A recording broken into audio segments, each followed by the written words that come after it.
many of you would like more freedom in your life? And what might possibly be blocking your freedom? Mr. Toastmaster, fellow Toastmasters, ladies and gentlemen. I was born in Jamaica. And when you think of Jamaica, what comes to mind?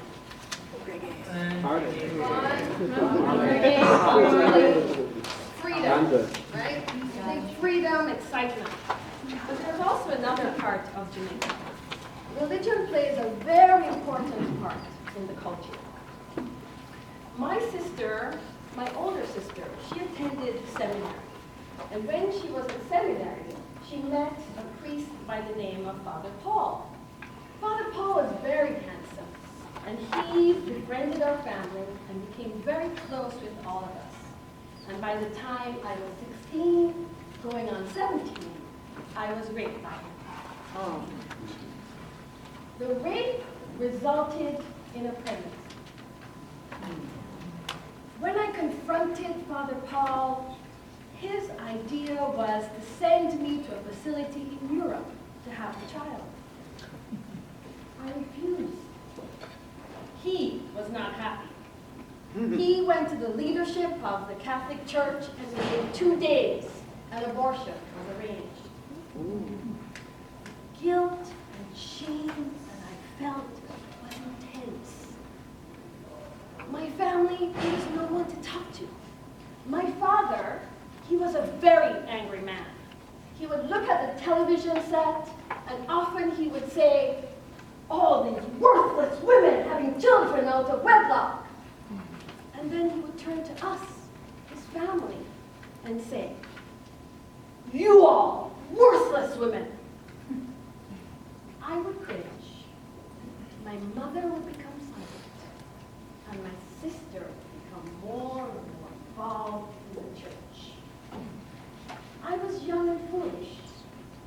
Father Paul became my confidant. He said everything was going to be okay. I was his girl. And so I believed him. And for the next 5 years, we had a relationship. I got pregnant a second time from Father Paul. This time, I thought it would be different. He said he wanted the child, but he wanted the priesthood even more. I had kept his secret for 5 years. No one knew what was going on. I was afraid. I was alone. All I could hear was words of my father. "You worthless woman!" What would you do? I was still foolish.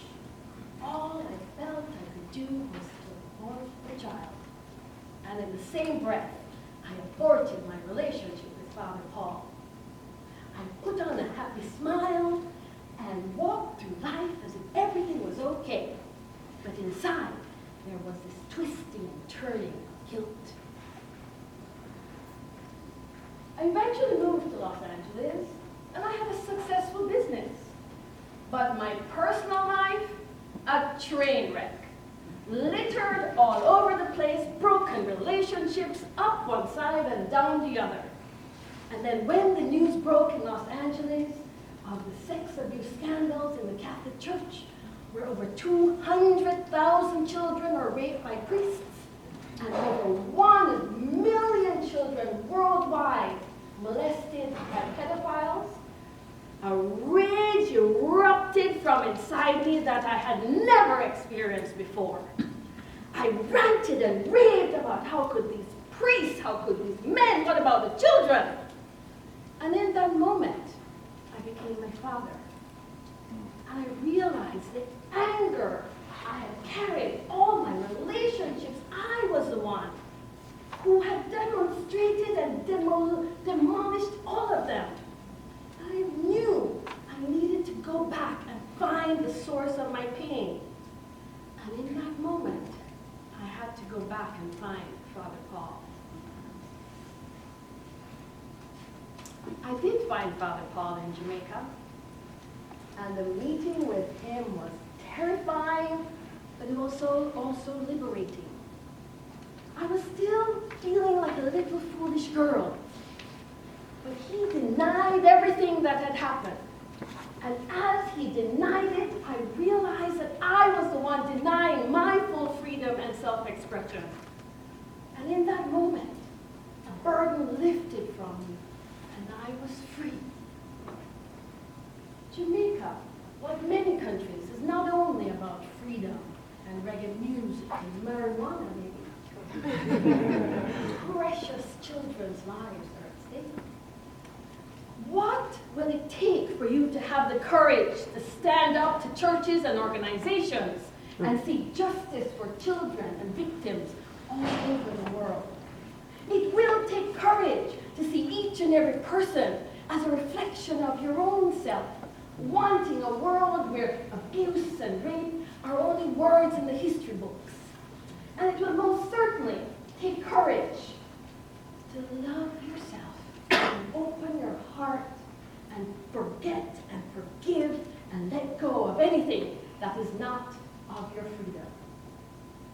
What steps of courage will you take today for your freedom and for the freedom of each and every person who walks with you on this journey? Mr. Toastmaster.